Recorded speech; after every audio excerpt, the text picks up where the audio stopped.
Okay, hi everyone. Thank you for coming. It's great to see a lot of friendly faces in the audience here.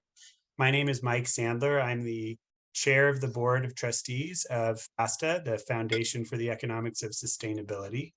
And today's event, we're going to be hearing from Caroline White, who is the ecological economist program support staff for Feasta, and she's put together a very interesting paper. And then we'll hear from several respondents who we're also happy to have. And so first, just a quick mention about what Feasta is. The group was founded about 20 years ago in Ireland by the economist Richard Douthwaite and several other people to focus on sustainable economics and taking a really broad systems view. And since then, of course, been doing a lot of work on climate change, as well as other economic systems. And this project that you're going to be hearing about came about from a proposal after COP26, where the Beyond Oil and Gas Alliance was announced by Denmark and Costa Rica. And you'll hear more about that in the conversation.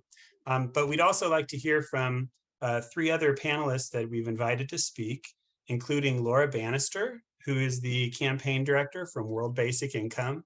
And we're really happy to be having these conversations with Laura, and great things may come out of our partnership together. And we also want to promote a webinar that they'll be hosting coming up in the next month or so. Also happy to have Stan Cox as a panelist. He's a research fellow at the Land Institute in Kansas, in USA. So thank you, Stan, for joining us. And then Susanna Martina Belmonte is an economist and monetary innovator. And she's been working with Revo, Positive Money Europe, the Unlock campaign, and she's based in Spain. Thanks, Susanna, for joining us. So Caroline's going to kick this off, and then we will go to our panelists or respondents for a few minutes each. And then we would like to also encourage you all to type questions into the chat, and we'll have a Q&A session after that. Before we go to Caroline, I just want to mention real quickly another reason we're doing this event is because we have a proposal called Cap Global Carbon, and we've been taking it to the COP conferences at the UN and elsewhere, and we think of it as maybe a more specific approach than just sort of saying climate action now. We want specific things to happen, and one of those is a global cap on carbon or on emissions, and basically that means fossil fuels. And that could be run by an organization such as a global climate trust that would have to be set up, and money would be collected from the upstream fossil fuel companies and returned back to people as a basic income or a climate dividend. And that's where we think that would be a climate justice approach to all this, and you'll hear more about that from Caroline. But I just wanted to mention that real quickly. And one of the exciting things with our conversations with Laura and some of the people she works with is that we may form an alliance of organizations that are in agreement about some of the basics of how that could work. And we may need a citizens movement to make it happen, because it isn't going to start happening from the top or from governments. So it might be a citizens movement for a cap and share type program. And with that, I think I will hand it over to Caroline, and let's hear what her recent research is showing on how to get there. Thanks. Thanks, Mike, and hello, everyone. Great to see all of you and see all the names from different places as well. I hope you can all hear me okay. So basically what I'm going to be doing is I'll be giving a brief overview of a new paper that we just launched today, and I've just put a link in the chat. I'm going to put it in again because a couple more people came in. And so there's a link to it there. And so basically the idea is I've put together a little slideshow, which I will share. Which will summarize it for us. So I'm calling the paper Phasing Out Fossil Fuels and Supporting Climate Justice, because to me, and I think to a lot of people here as well, both of those things are equally important in the climate crisis. I mean, there's a very existential and scary issue about emissions and the need to bring down emissions, and then there's also a very pressing issue of justice and the need to make sure that people who are vulnerable are able to get through this, and the people who are most responsible for it are held responsible for it. So as you all know, I'm sure we've got the IPCC, the Intergovernmental Panel on Climate Change, which is a big group of experts from all around the world, and they come out with reports every few years. And their most recent report earlier this year, massive big thing, lots of parts to it.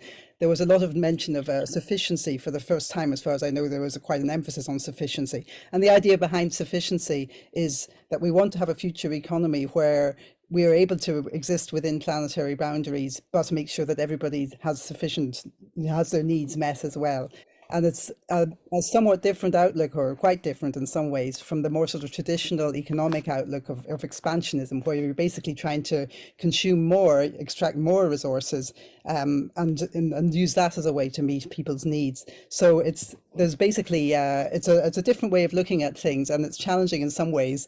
It's a way of looking at things that's going to require a lot of thought about sharing and making sure that everybody gets what they need. At the moment, that's not the case at all. This is a very famous graph from Oxfam. I'm sure a lot of you have seen this before. It shows how the richest 10% of people in the world are currently generating about 50% of the world's emissions. And this is obviously grossly unfair. And it doesn't even, I don't think this diagram actually includes fully cumulative historic emissions as well. So if you add that in, it's even more extreme. So we have a situation at the moment where a lot of damage is being done, but it's actually a relatively small group of people who are doing a huge amount of the damage as well, and various ways in which they are doing this and spreading problems. Basically they have free access to fossil fuels. There's nothing to stop them from having private jets or whatever, ways to do a lot of damage. Meanwhile, we also have a situation, where we've got a lot of bickering and kind of fraught negotiations between countries because of the whole way that the Conference of Parties is set up, the way that climate negotiations are set up. It's based on consensus, and what tends to happen is that things get watered down and you end up with either very vague agreements or no agreements at all, and a lot of disagreements about who has most responsibility and so on. So it's a pretty complicated situation from that point of view. And then meanwhile, we have the MAPA countries, the countries, global south countries essentially, which aren't really given an adequate voice in the negotiations, and which have people who are the most affected by the crisis and at the same time are the least responsible for it. So we've got a fairly, not a very balanced situation at the moment, you could say. And in Feasta, we're very interested in this whole approach of sufficiency and of bringing about an economy that's both just and works within planetary boundaries. This also links in with the donut idea, which I'm sure a lot of you have heard of as well, the idea of the economic donut, whereby basically you've got the outer edge of the donut, which is the ecological ceiling, and you can see various different things listed around there, like climate change is up there at the top. You want to find ways to adapt the economy so that it doesn't break through that ceiling, but at the same time, people don't fall through the hole in the middle, through the social foundation of the donut, and so that, which means that their needs need to be met as well. So we're trying to find a way to balance all of that out. And we've incorporated it into our theory of change in Feasta, which is basically our plan for trying to change the world. So we basically have all of these different projects, and they're all interrelated. We're very interested in systemic holistic thinking, and so we're looking at the financial system, we're looking at taxation, we're looking at lots of different things. And you can see underneath the donut there are little leaves and vines, and one of the vines there says cap global carbon, and that's one of the things I'm going to be talking about today. So that's something that's really focused on climate change particularly, and making sure we don't break through the climate planetary boundary anymore. So basically, cap global carbon and cap and share, they're kind of the same thing, more or less. Cap global carbon is a global system. Cap and share is the framework that enables it to work. So I'm going to talk a little bit about that just for people who don't know what it is, and then I'll talk about how it can join in with some of the other things that we'll be discussing tonight, like the Beyond Oil and Gas Alliance. So basically, cap and share, it's a system for making sure that fossil fuels are eliminated from the source. So in this little diagram here, you can see on the left, you've got a bag of coal, you've got a barrel of oil, and you've got some gas. And basically, we're going to the source of these things. We're not looking at the emissions at the end of the pipe. We're looking at where these things come out of the ground or where they're imported into a country. And we're putting a limit on that, a hard cap or a limit on that. And we oblige the companies who produce these things to buy permits to do so. And there's only a limited number of permits, so they can't just keep extracting this infinitely. And every year the number of permits goes down. So you end up with a phase out in this way, because there's only a certain amount of permits available. And so then these permits get sold to them, and this generates some money. And the money, the way we see it, is that the atmosphere is a kind of natural commons, and we should all have some both responsibility and some right to it. So we want to find ways to share out this money as fairly as we can. Our own personal way of looking at it in Feasta, we tend to think that sharing out this money per capita is a good way to deal with this for lots of reasons. But there are other arguments about this as well. It's a very interesting and rich debate, and we might hear from some other folks with different ideas later on today. But basically the idea is to have an approach that's make sure that the people who really need this money get it directly. It empowers them then to make decisions about what they want to do with it. Obviously, they can pool it, they can use it for community energy projects, they can use it for education, all kinds of things. And if money like this is there's been a long track record now the last few decades of cash transfers in the global south, and it's very interesting to see how they're used, and how they often tend to be, or almost always are used very wisely, used for investments, whether in education, in local infrastructure, all kinds of things. So to us, this is a very inherently empowering idea, and it ties in also with the idea with the whole concept of climate finance as well, because we have to remember all of this is happening under a cap on fossil fuels, so that anything that gets spent and distributed is happening under this cap, and that's automatically going to steer any money, any spending in a more green direction. So basically then what happens, of course, is that the fossil fuel companies, since they've had to buy these permits, they're going to put their prices up higher. So people are going to be paying more for fossil fuel. But because the money is being circulated, in fact, it's going to be, the overall effect will be progressive rather than regressive, because it's the people who use the most fossil fuel who'll be paying the most. And the people who use very little will actually end up getting more money, because they'll be getting the revenue from that. So this is the whole idea behind cap and share. And I don't want to spend too much time on it, because I want to get on to BOGA, but I just want to explain one more thing in a bit more detail. It's basically the idea of what we call upstream capping. That's very important. I touched on it a minute ago, but the idea is to look at where the fossil fuel is coming into the economy in the first place, rather than trying to stamp it out as it comes out as emission. So, you have this idea of a hose pipe, and you've got a sprinkler with water coming out of the hose pipe. And rather than trying to stop up every single little part of the sprinkler, our idea, see here, we got the emissions instead coming from cars. And so that's like the sprinkles and the hose pipe. So rather than trying to put a cap on all of those and reduce those, why not instead put the cap on the water that's coming into the economy? So that's our approach here, and more and more people are talking about doing it this way, actually. And what's really good about doing it this way is that it helps to avoid rebound. And the whole idea of rebound is a big hazard in all of the climate mitigation that's been done so far. It's basically you get rid of emissions in one area, one sector, and then they get used somewhere else instead, because there's no overall mechanism to stop that from happening.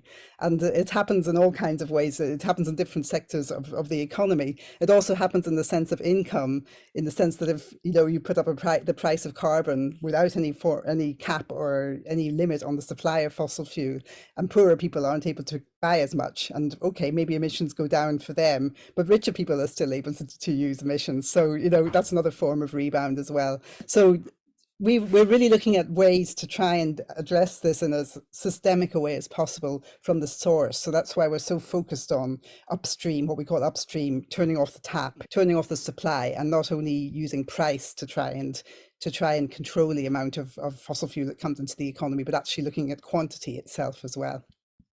So, okay, don't need to focus on this. This is just a permit, a pretend permit. And then, just as I mentioned already, there's this whole phenomenon already of cash transfers in the global south. And I think there's a huge amount of potential of linking this in with cash transfers. And we may be hearing more about this from others folks later too. So now I'm going to move on. This is cap and share. That's cap and share. I'm going to move on to BOGA. And so BOGA, we were very pleased to hear about this new thing called BOGA. And the idea of BOGA, it's the Beyond Oil and Gas Alliance. This was launched at a side event of the COP26 last year in Glasgow. And it's a small group of countries, and I've kind of zoomed in there so you can sort of see which ones they are. I mean, it's a little bit funny because Greenland is massive. The green countries are BOGA. the Greenland is massive, but of course it's got very few people. So if you look at it by population, it's quite different. If you look at it by area, it looks like, whoa, those are big countries. But of course, by population, it's not. It's not so big. If you look on the left here, you've got two columns, and one of them shows the population of the BOGA countries in proportion to the world population. You can see a little tiny stripe of green. So it's not very many people really compared to the whole population of the world. And it's similar for emissions. They don't produce very many emissions either in proportion to the world. In fact, they more or less correlate with their population in terms of the global per capita emissions. But what's interesting about BOGA, despite its tininess, is that they've made some interesting promises. Basically, all of these countries, several of which are in the EU, have pledged essentially to not only to not issue any new licenses to extract fossil fuel, but also to phase out what they already are producing. And that's interesting because that's actually what's needed. I mean, that's what the climate science indicates. You know, it's not just a question of not producing more fossil fuel or expanding. It's a question of actually phasing out what's already there as well. So to us, this is an important step that they've pledged to do this. We're going to have to watch them carefully and make sure they actually do what they say. Some of them might be better at that than others, but still, it seems like an important step forward. And it's what's encouraging is the focus on production, on the upstream, as I was saying, you know, on actually the supply of the fossil fuel into the economy.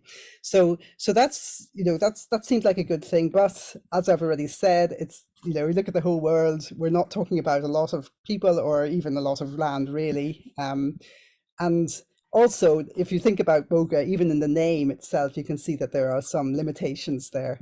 And here's some ways that we think it could be improved. I imagine that this will have occurred to a lot of people, you know. For one thing, it's only the Beyond Oil and Gas Alliance, so there's no coal involved. And coal, of course, is a major fossil fuel, and we need to get rid of coal as well. For another thing, it only includes production in the jurisdictions that are members of BOGA. So that means that it doesn't include imports of fossil fuel. And of course, that's a major one. Unless we have a global system, which is what we want, of course, certainly we want. But unless you have that, you're going to have to look at imports as well, because a lot of countries actually emit more than they produce. Of course, a lot of countries don't produce any fossil fuels.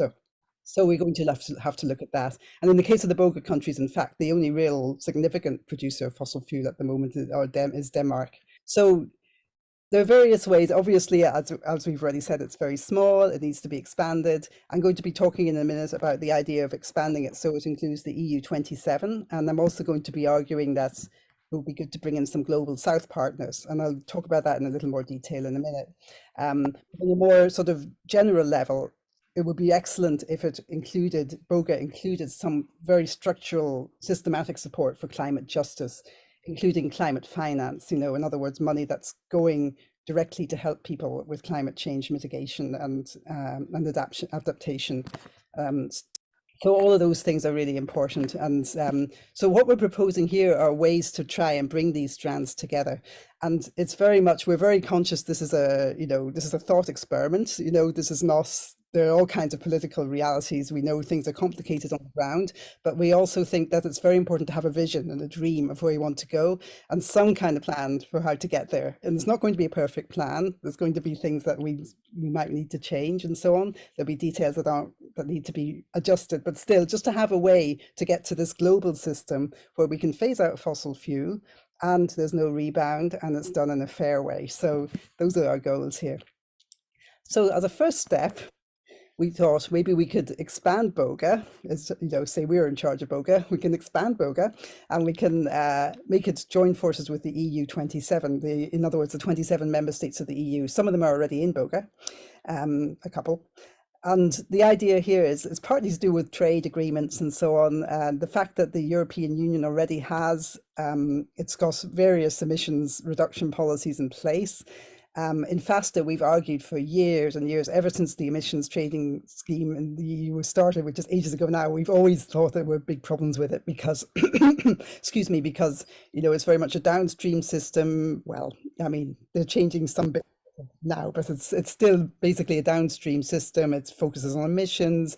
They did all kinds of horrible mistakes like giving away permits and so on. I won't get into all that now, but basically the idea is that BOGA and the EU 27 would be a good partnership because for one thing, logistically, it would be great because we're talking about if we're going to be talking about restricting imports of fossil fuel, it makes much more sense to do it as a block than just as a few scattered countries. Logistically, it makes a lot more sense. Also, there might be an issue with individual EU states trying to put a brake or a cap on their imports of fossil fuel. There might be an issue in terms of the single market, and obviously that would be avoided totally if it was done by the whole EU. So there is an issue, though. There is another problem, however. If BOGA was to be expanded and it was to join the EU 27, I'm going to zoom in on the chart on the left there, the lower left. You can see there's the dark green stripe at the bottom, that's BOGA, and then the paler green stripe on top, that's the population on the left of the EU in terms of the whole world. And the one on the right is the emissions in terms of the whole world, global per capita emissions. And so you can see the stripe on the right is just that little bit bigger than the one on the left. And it might not look like a big deal, it's just a bit bigger. But basically what it means is that the European Union, we are using we're using more fossil fuel than our fair share, even if we don't take historic emissions into account. Even if we look at emissions now, we're using more than our fair share. So what we're thinking would be good would be if the EU was to form a partnership with a group of global south countries and bring them into this whole system, kind of cap and share system. And by doing that, if you made a good choice of partner countries, you could basically have a system that could be scaled up from that to bring in more members and so on, in a way that would be fairly, in administrative terms, would be fairly easy. In political terms, of course, it's complicated, but let's just focus on the administrative for a minute. It would be fairly easy, and I'll explain what I mean now. So I'm saying what I would say is the EU needs to find some partner countries in the global south, and this is a way to make sure that it's paying or it's compensating others for the fact that it's using more than its fair share of emissions, and to make sure that the phase out is done in a fair way as well. And the resources from the EU are systematically transferred to other countries to help them with this in a way that's proportional to their populations. That's really important as well, because as you all know, there are various pledges about climate finance and so on and so forth. Some of them are okay, some of them are not so great. A lot of countries don't do what they say they'll do. A system like this would actually build in a distribution of revenue in a way that would be absolutely ironclad, in the sense that you couldn't wriggle out of it. You couldn't say, I don't have as many people as that or something. It's based on population. So it's very sort of, it's hard to dispute, I think, in that sense.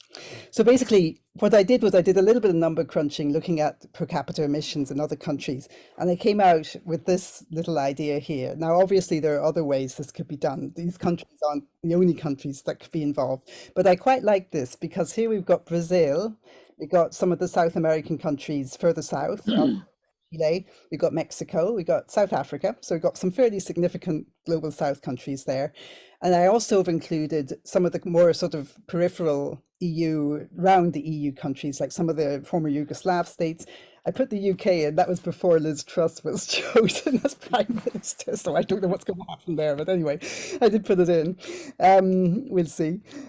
Anyway, what I like about this is I love putting in Brazil, for example, because Brazil is so important. It's got the Amazon, and it's also in the EU politics and internal EU politics. For example, in the farming sector, it's kind of always held up as this example of a terrible country that does awful things and, high impact farming, and it's going to cause carbon leakage. And, in other words, it's going to undermine the EU economy because it doesn't have the same climate targets and so on. Now, we're probably going to have a change of government in Brazil, and it's probably going to be in a good direction, fingers crossed. But anyway, bringing it into something like this, I think could be really, really great because, for one thing, we've now got to a point, if you look at those two pale green at the top bars there, you can see they're kind of even with each other. So that means that we've evened this out now. We've got to a point where we're recycling the revenue in a way that reflects global per capita emissions. And so that's, I think, a much fairer way of dealing with this than only including the EU 27 and BOGA. So we've expanded we're including some important countries like Brazil, and just a couple of little figures about that. So, for example, in Brazil, the poorest 4.3% of the population earned just over $1,000 a year, 1,100, and so their income would be going up by at least 31% under this. If you look at the paper that I linked to in the chat, you'll see there's a little bit of number crunching about this. So you'll see where I got all that from. And also the poorest 50% would see their income rise by an average of 19%. And of course, that's only an average. The poorer people are, the more their income goes up, if you like. So, I mean, these, I think, are fairly significant amounts of money, for a lot of people. So let's get a little bit more ambitious, yes, now, and let's move on to include some other countries, which I think are very important here.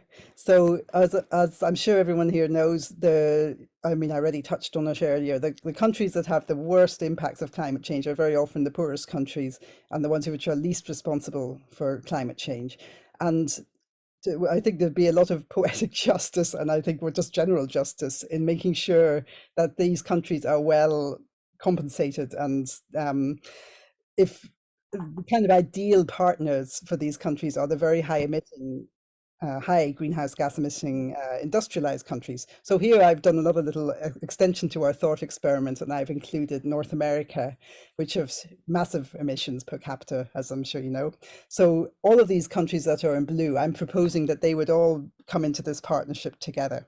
And if you put them all together like that, and there's a few kind of outliers like Japan and Turkey and so on, and Bolivia is there, but if you bring all of those together, you end up with this scenario again where you've got the same, you're balancing things out basically. The money that's being generated by selling fossil fuel permits, if it's recycled, then that's going to have a significant effect on the people in the so-called least developed countries, the poorest countries, and it's also going to make sure that it's going to help support the energy transition, and it's also makes sure that the US and Canada are gradually coming into a fairer state of balance with these other countries. Now, of course, the thing about it, the twist to it is that the US and Canada's population it's not the same as these other countries. A lot of the sub-Saharan countries have large populations. So in fact, it's not like they would be paying out half of what they'd be getting in the US and Canada. It's more like they'd be paying out 4/5 of what they'd be getting in revenue. So that's quite that might sound like a really hard sell politically. I mean, in the US, there is some talk about cap and dividend, for example, where you would put a cap just nationally on fossil fuel production and phase it out and put the money, redistribute the money within the US. And that could bring in some significant revenue for the US, for ordinary people in the US. But if you do what I'm proposing here and you expand it out and you include least developed countries, then people in the US, of course, will get quite a lot less each one. Personally, I think that's fair, but I think there'll be other supports needed in the richer countries as well, and other ways, the other things will be needed to help people as well as this. But just to zoom in again on the levels here of population and emissions, again we're on a par, so we're in a balanced state here. And as a final, ambitious idea, just to bring in as a last idea, I thought we obviously we can't leave India and China out if we're going to be talking about overall global emissions. So interestingly enough, they kind of balance each other out more or less at the moment. China is slightly above the world's per capita emissions average, and India is slightly below. So they more or less balance each other out. I included a few South American countries just to make the balance more clear, or more equal. But anyway, obviously, if these countries were brought in, then we'd really be rolling, because we'd have lots of countries involved in this. And again, within a lot of these countries, like China now has quite a large middle class, but there are a fair number of people who are, pretty low incomes. And of course, India has some people with extremely low incomes. So being able to benefit them with this system could be really, really, really helpful, I think. Oh, sorry, this is in the wrong place. This is actually, these figures actually belong one slide before. They're to do with the North America and least developed countries partnership. I just did a bit of calculating about that. Like I was saying, if there was a cap and share system in North America and in these countries, it would generate a lot of money. And the money, if we wanted to, world basic income, who's Laura from World Basic Income is going to talk a little bit later, and their figure that they suggest as a good baseline income for a world, for basic income in the whole world, is $30, sorry, a month. And so I built from that in this paper. I just use it as a sort of starting point for how much should we be charging for the fossil fuel as a floor price, you know, as a minimum price. So if we go by that and we say, right, everybody in these countries is going to get $30 a month, then we need to generate $530 billion a year, which sounds like an awful lot on the face of it. But then when you realize that US military spending in 2021 was actually more than that, was over 1.5 times as much, you realize the money's there, you know, the money is there. So something like this could be done because the money really is there. And this is a way to help to stabilize all kinds of geopolitical dynamics in the world as well, you know, by spreading things around more fairly. So just as a final thing, a lot of times, one of the things I find a bit frustrating, and I think a lot of people here share this who I know, is that about climate campaigning, is that a lot of times the calls that are being made in protests and so on can be very vague. We need climate action. They're either very vague or they're very specific in a way that I agree with, but that's not systemic enough. For example, the divestment movement. I mean, I'm totally in favor of that, or phasing out fossil fuel subsidies, absolutely. But those things, they're piecemeal. You do one of them, that doesn't mean you won't get rebound. You can still get emissions rising somewhere else. Whereas something like this, I think, is really important to factor in and include this cap and share idea, because it's systemic, and it really does bring in a lot of different factors, you know, to balance them out. And it has a focus on climate justice as well. So yeah, that's my final little point there. So I'll wind up now, and I'd love to answer questions or make comments later on. Thanks. Thanks, Caroline. That was great. And as you can see, she's really put a lot of work and thought into this. And it's not the only way we think things could work, but it's a way. And if you go to the COP or you go to some of these climate conferences, you're not going to see kind of a laid out path for how we can really resolve this. And if you look through the IPCC reports, you're going to be buried in minutia before you get to the big picture. So this idea here is really exciting because I think it provides the big picture, and cap and share is a framework, and a global climate trust could be an institution that would do something like this. And you have Cap Global Carbon could be a movement, or we could have a rebrand and get some new names for that.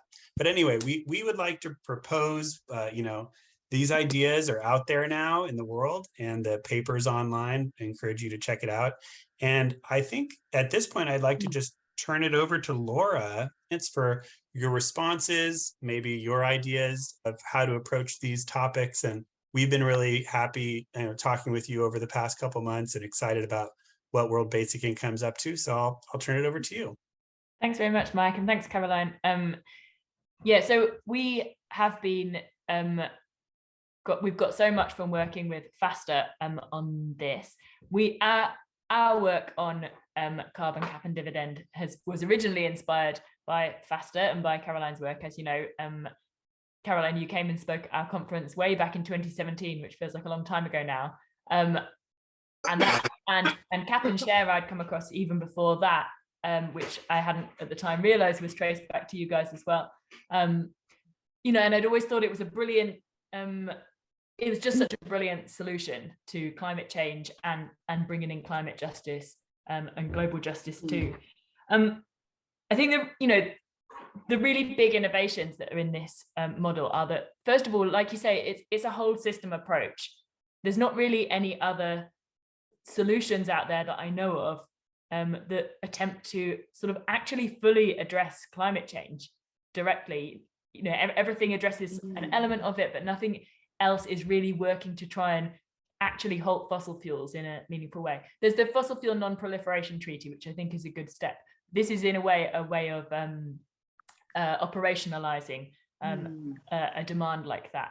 So it's a whole system solution, and I think that's unprecedented, really. The cap, you know, which is obviously a key part of that solution. Again, I hadn't come across that before you guys were talking about it. It's still not widely discussed as much as it ought to be, although the more I read about degrowth, the demand there is all about having, you know, specific legal limits on resource use. And so I think, you know, it ties in well with kind of wider movements about what we need to do to develop a sustainable economy. The cap is really key to this system. And then the dividend, of course, we coming from my organization, World Basic Income, we are developing research and campaigning for a global basic income that's funded and provided at the global level. So clearly we're very into the dividend side of this. It's so important to address poverty essentially and global inequality, and to do that by redistributing resources. One of the main reasons why climate change is an emergency is because people are going to lose their lives. And the reason that people are going to lose their lives on the whole is because they have very low incomes. People on higher incomes are not usually an immediate threat from climate change, but people with very low incomes are going to suffer famine, destitution, homelessness. Their situations are often very vulnerable, and it's income that's the main variable in causing that vulnerability. There's lots of historic and justice-based horrible reasons why incomes are low, but here we've got an actual solution that's tied in with stopping climate change. At the same time, we can stop climate change that does happen from being such an emergency. So I think that's a huge innovation in this system that we have obviously completely snapped up and brought into our own version of this model. The other big innovations that from this are that is building on the BOGA alliance. That's working with countries that are already ready to be front runners is a great way forward. And the country by country adoption model that you've brought up, that took me a while to get my head around, because at World Basic Income, we think very much in a global way. So we were always thinking in terms of kind of big bang, the world just decides this is a great idea, we're doing it. But, in the real world, as you say, that's just not how things happen. And I've really learned a lot from reading about how you plan to bring this in country by country. I think it's an amazing way of, it's made me realize this could actually happen. We can actually help to make this happen if we go around this. You get some countries starting to join on, and then others see the benefits. You mentioned a lot about the political challenges of getting this adopted. And of course, that's always the biggest challenge, really, for any decent policy. One of the things that you mentioned was about how you get wealthy and high carbon using countries like the US to join on to a system where the money and the dividends are pooled with the rest of the world. I mean, I think that's definitely going to be a huge challenge. One way of looking at it, and I think we need to popularize this message and take this message forward when we go out into the climate movement, is that when it comes to carbon and carbon taxes, carbon charges, if a country is applying a carbon tax and then distributing that within their own country, they're effectively giving out income that was never really theirs to give. And I think it's so important for that to be understood. This is not the US giving their carbon dividend income away to countries in Africa. It's money that should never have landed in the US in the first place. The atmosphere is clearly a global entity, a global commons. The pollution of it is clearly affecting everyone worldwide. It was never appropriate for taxation or charging to happen on a national basis. And if they're trying to redistribute that money only nationally, they are effectively taking money away that ought to have gone to people, that ought to have been spread around the world more evenly. So I think, although it's still a political challenge, I think we need to be absolutely clear. I certainly feel clear in my mind about the sort of distributional justice aspects of that. The other, I've got two things that I think could be brought in that could potentially help with the political feasibility of this project. And sorry if I'm running over time, Mike, do wave your hands if I need to shut up. Okay. The first is a compensation scheme. So this is something so we have a version of building on the version that you have developed over the years. We've kind of developed a variant of this scheme. And one of the things that we've brought in is using some of the carbon charge money to effectively pay countries to leave their fossil fuels in the ground. So just to clarify, I'm not talking about carbon offsets. This is not paying people to plant trees or to stop cutting down trees or any of that nonsense.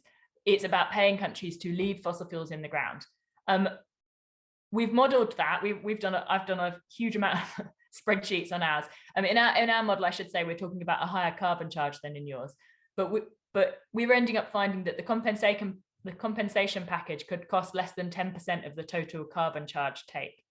And that's based on calculations from elsewhere that have looked at how much you would need to pay countries to effectively compensate them for that. So, the kind of opportunity cost of not digging up their fossil fuels.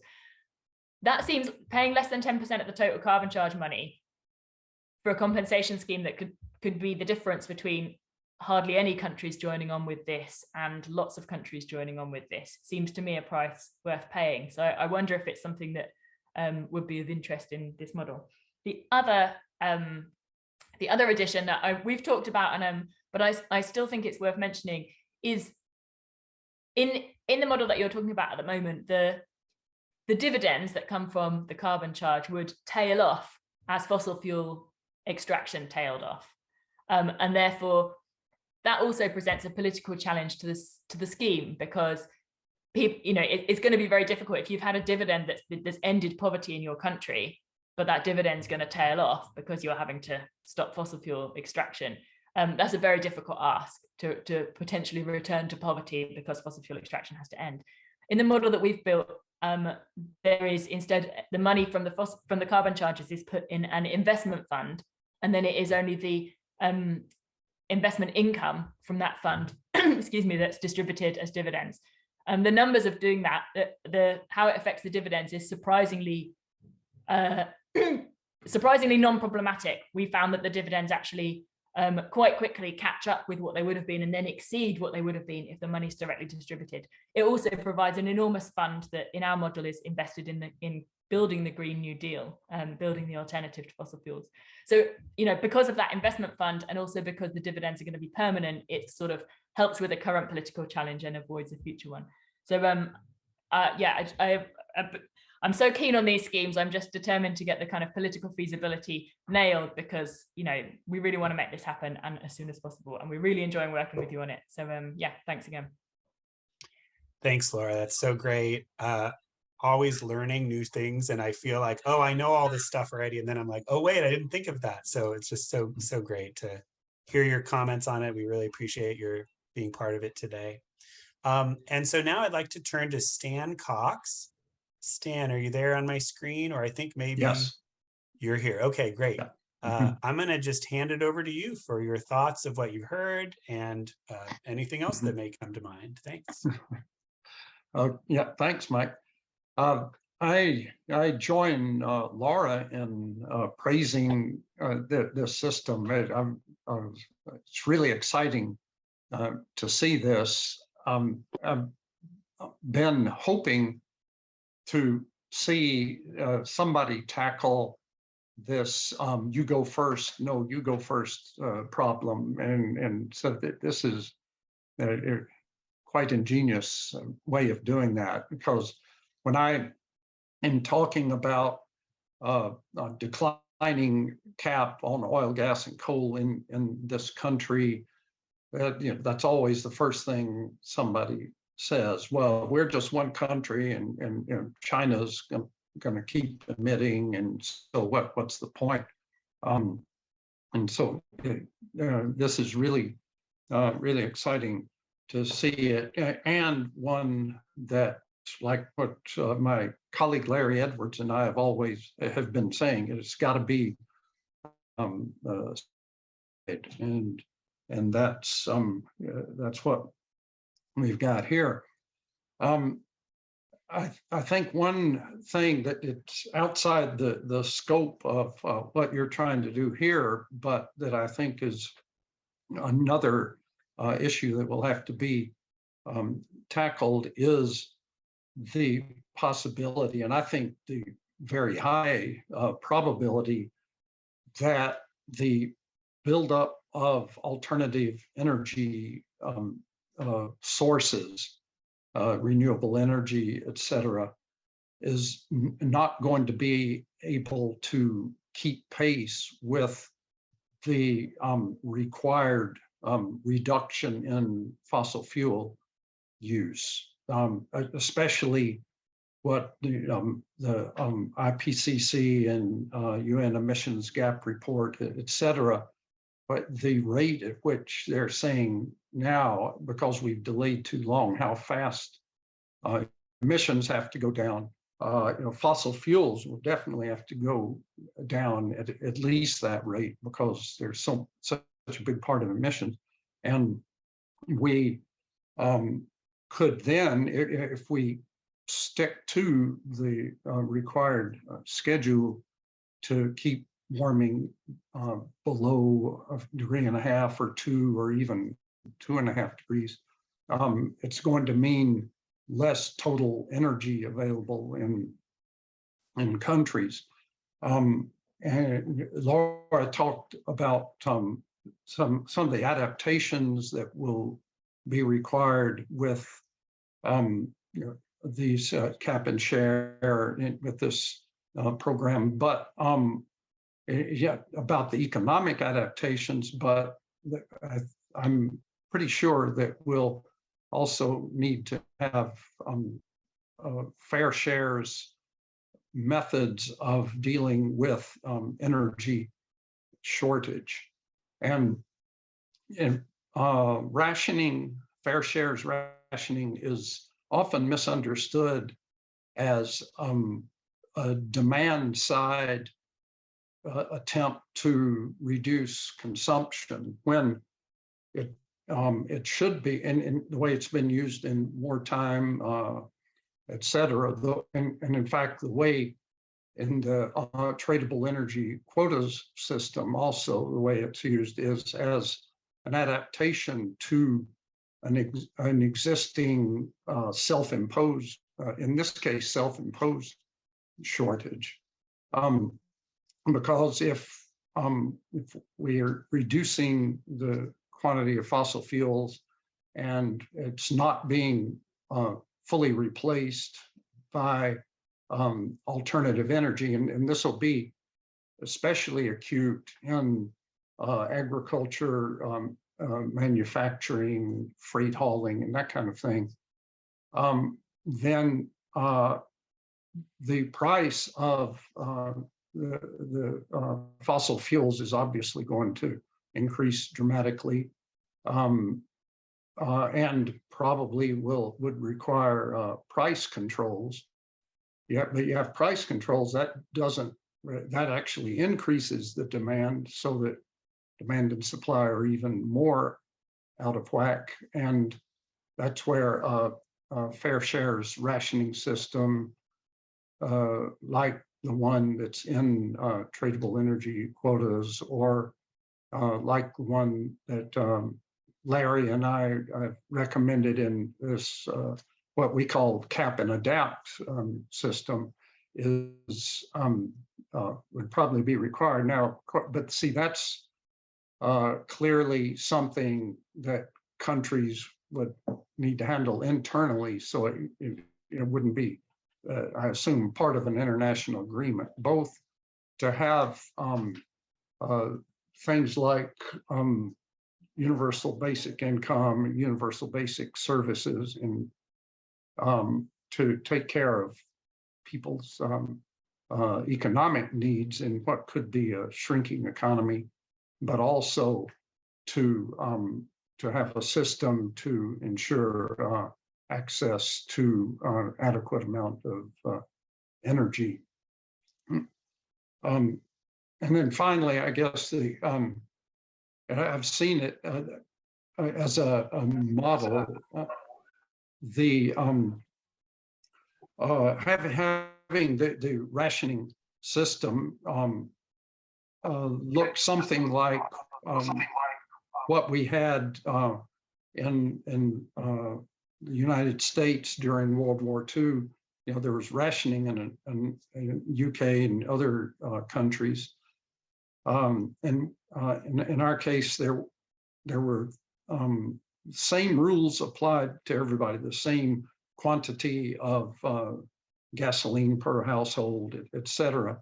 But there was administration by local rationing boards who had some discretion there in adjusting amounts, having a pool of collective resources that could be distributed as well. So to kind of increase the fairness of the system.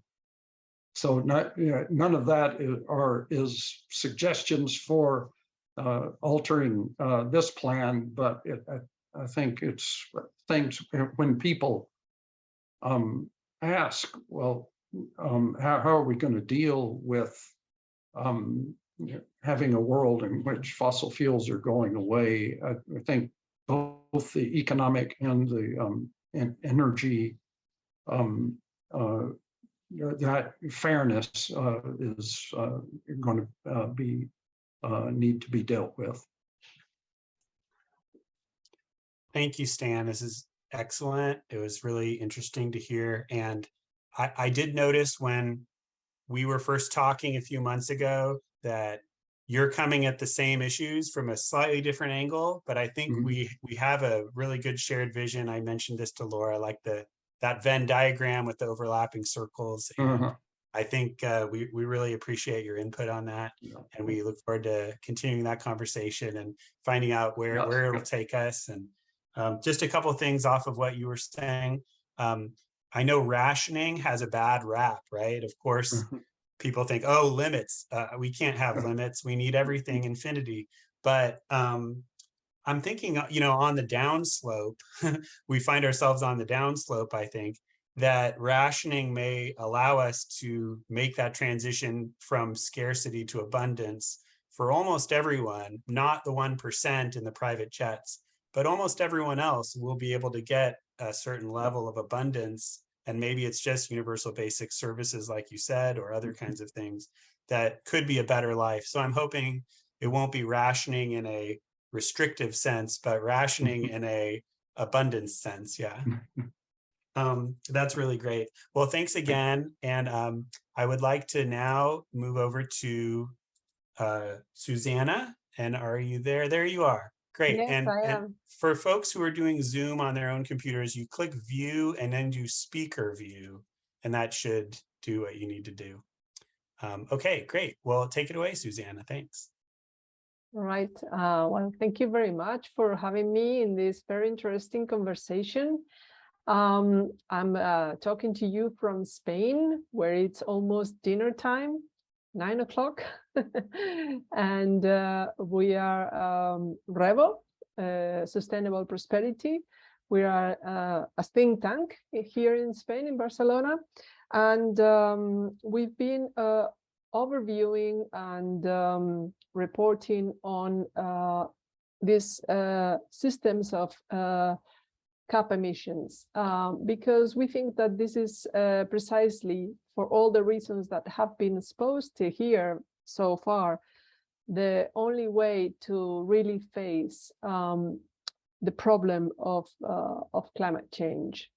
I don't think, we don't think it's going to be possible to deal with this problem with a system of fees, although maybe fees and dividend could be possible to be explored, but actually the system of capping emissions is we think as well the most adequate for this situation. Although we think also that there are other systems that follow the same scheme, like the TEQ system that was presented before the United Kingdom Parliament and in 2011, and for some other reasons, because I'm actually specialized in monetary issues.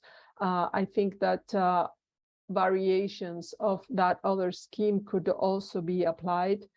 But what I would like to say here, I wouldn't like to go into a conversation of discussing pros and cons of these different systems, because this is one of the type of conversations we may have. But I think it's much more interesting to have another kind of conversation, which is the conversation to the rest of the world, that is not right now in this page, is not right now thinking that the cap of the emissions is the solution. And I think that our approach is mostly not an approach of rationing or limiting or capping, but an approach of budget. So the approach is treating the carbon budget as a budget, which is a very clear situation. I mean, we have, if we don't want to surpass the 1.5 degrees increase in temperature over the pre-industrial era, we can only dump into atmosphere 400 gigatons of CO2. That's all we have. So if so the idea is that right now we're dumping 36 per year. That means that in 10 years we'll be running out of this carbon budget. That means that we risk systemic collapse for our species. So to me, this is the approach. The approach is that we need to treat the carbon emissions that we have left until the limit, because the limit is quite clear. Of course, nobody knows if this is the exact limit, because this is, of course, a statistics, an approximation, and it's science, and it's not exact. But it's pretty. I mean, we should treat this very seriously, and we should treat it like a budget, and we should just do whatever. I mean, based on the same scheme that cap and share proposal is using. We may then discuss what is the best system if we want to. But the idea is basically, is that we need to require permits for burning fossil fuels. These permits must be decreasing over time in order to allow for adaptation. And these permits must be distributed in a way that is equitable, fair, and democratic. And if it's not the permits, we can distribute the income that comes from the selling of the in auction of the permits to the people. So for me, these are the three prerequisites that this kind of system should have. And it's just the budget system. It's like we can discuss that. You can be appealing to the sense of responsibility, like even from a point of view of public finances. You can't be spending what you don't have. I mean, here in Spain we had the very bad situation of the financial crisis in 2008, where the countries in the north of Europe were saying that we were spending over our possibilities, and this was like the typical phrase, that was the typical sentence that was all over the papers and was repeated and repeated. We can just rescue this sentence, and we have to say that the people in the north cannot spend over their possibilities, their carbon budget, and I think that this is the kind of conversation that we are most interested in having.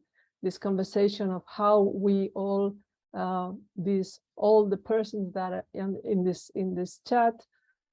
We agree on a way to speak to the world in the same terms, much more general than when we can speak in between us, among us, if one system is better than the other, which is of course something very necessary.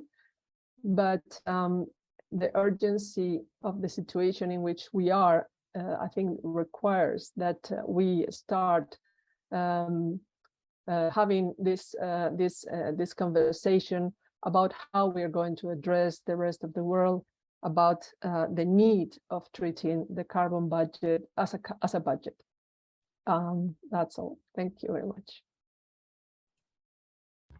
Thank you, Susanna. And I've heard a lot of good things about the work you're doing, and I can see that it overlaps with Feasta quite a bit. So we look forward to being in touch with you as we go forward.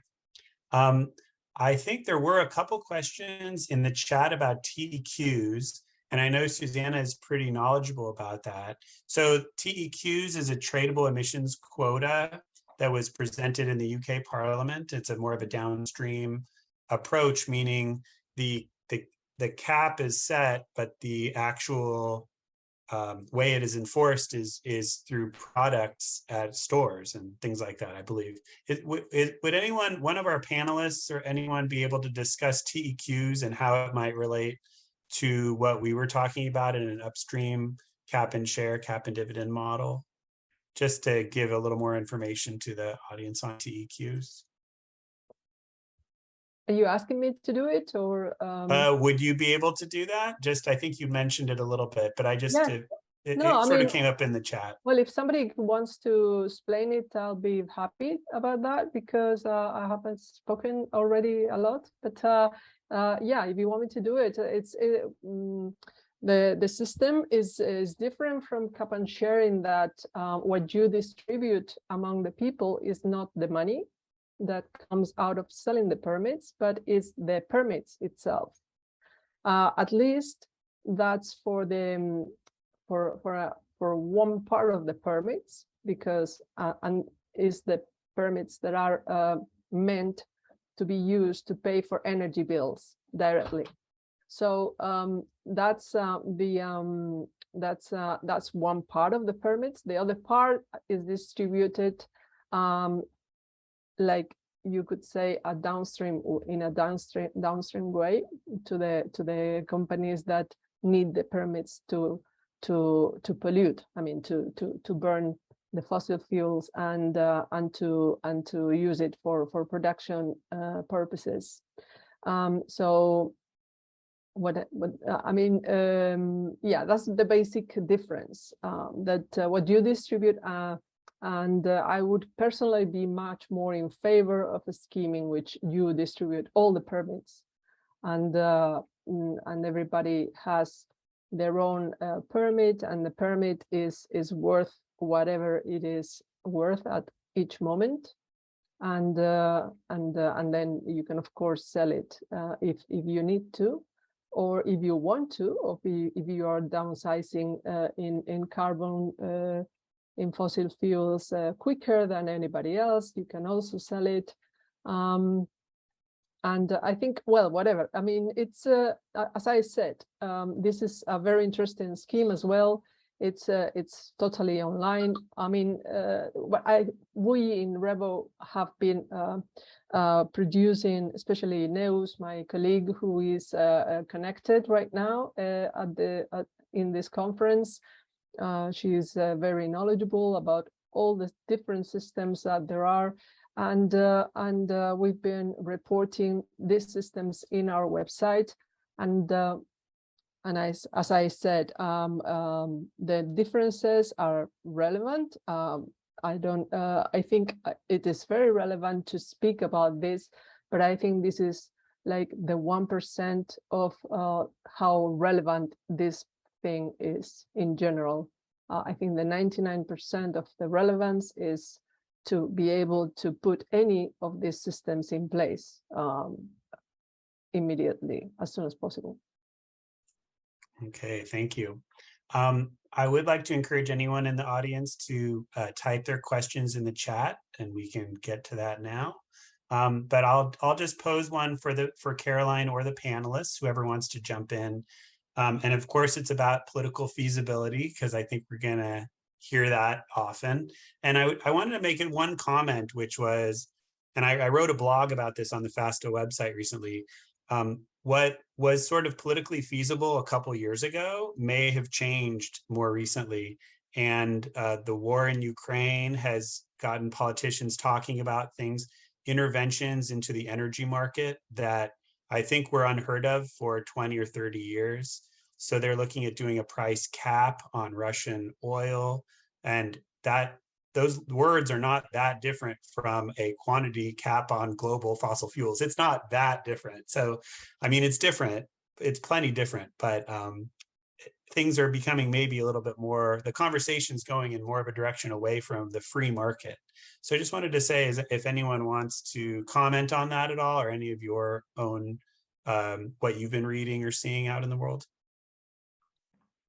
Laura. Thanks.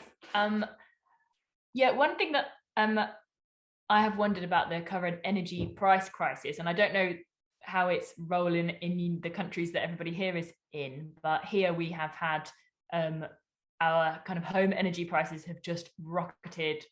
So the price cap kind of doubled, and then it was due to double again, and it's kind of gone up to being, you know, well, if the government eventually stepped in under pressure, but it was getting up to being, you know, in the region of 20% of a household's entire annual income for a lower income household. So, you know, absolutely crazy levels of energy spend. That makes for interesting times in terms of talking about a carbon charge, because on the one hand, you are talking about making energy even more expensive. However, on the other hand, people have just weathered a massive energy price storm. And I think we are about to publish a paper, and we are waiting for economic modelling to be done by a UK think tank called Autonomy, who are going to model how much the carbon charge that we're talking about will add to energy prices, and then how much that will add to household energy bills for people in different income brackets. But I think that it's going to add not as much, you know, and possibly nowhere near as much as the price shocks that we've seen recently. So in a way, it can kind of, although obviously right now you wouldn't want to be putting anything more onto the price of energy, it also shows that, you know, well, we had this huge, you know, rocketing price of energy just because of, you know, a war and companies profiteering and so on. And so, you know, surely we can handle a lesser increase in the price of energy when it's for a really good purpose, and the money is used to give you a dividend, which will, for most people, more than cover the cost, or come some way at least to covering the cost. So I think that's something that's been interesting about what's gone on in the last few years, and I wonder if that's, when we come out of the other side of this, at least, will have shifted the Overton window for carbon charging. Yeah, we talk about that shifting Overton window. I think that's absolutely right. Well, I don't see additional comments in the chat right now, but I know it's been a lot of information coming at you. I'd encourage everyone to go on the website and download Caroline's paper and provide comments. And you can always write to us at the info@feasta.org email, or contact me or Caroline directly. Thanks to Morag for coordinating the technology here. And I'm actually going to, and thank you to the panelists, of course, for all of your comments. And I'm going to pass it back to Caroline for last words. Thanks again. Yeah, thanks, Mike. And also thanks everyone again. It's been really very interesting. And I think, you know, what a thing that I've really got from this discussion is that we can have a talk, as Susanna said, about the details of this. And that's a talk that, you know, definitely can be had and needs to be had. But I think a hugely important factor is just the idea of having a limited amount of emissions that we can do in the remaining few years, and we can frame it as a budget, we can frame it as a supply issue or a quantity issue. There's different ways to talk about it, but the important thing is to focus on that quantity and that, you know, that limited amount, and to find ways that we can all work together to bring about that change in a way that's as fair as possible. And I think it's a very rich subject. There's been a lot of talk in the chat about political feasibility, of course, and so on. And I think one thing that maybe isn't emphasized enough sometimes in these debates is the potential for stabilizing the world in geopolitical terms, because so much instability has to do with fossil fuel access. energy access. Obviously, it's not a black and white thing. There's still going to be issues. Say if we have an economy that needs less energy to run, but still needs some, obviously, and some of it's, you know, primarily renewable energy, hopefully entirely. But even with that, you still need to have access to various minerals and so on. And there's scope for all kinds of problems there. So I'm not saying this is going to just solve everything if we switch to renewables. There are problems, potential problems there as well. But overall, there's, you know, historically, there's such a huge correlation between the dependency on fossil fuel in the economy and various autocratic states being propped up, states with terrible human rights records, terrible gender rights records. I won't name them, but you all know who I'm talking about. All of these things, they kind of seem to go together. So, you know, I think getting away from that is just such a healthy thing in so many different levels. So yeah, I just, as I said before, and I think people here would agree, who the other people who spoke, you know, I think it's very important to think of a global vision and to be kind of audacious, you know, to think, what do we want here and how can we get there? We're not going to have it all right, and there's going to be details to be worked out, but to focus on how we're going to get to this in a systemic way. And if we can manage to get some kind of public movement behind this, I think that would be really could actually have a lot of potential if there's a really clear message and there's a public movement behind it. So yeah, so anyway, thanks again. It's been really great to have all of your input, and I'm looking forward to talking to you more later on. So thanks. Thanks, everyone. Bye-bye.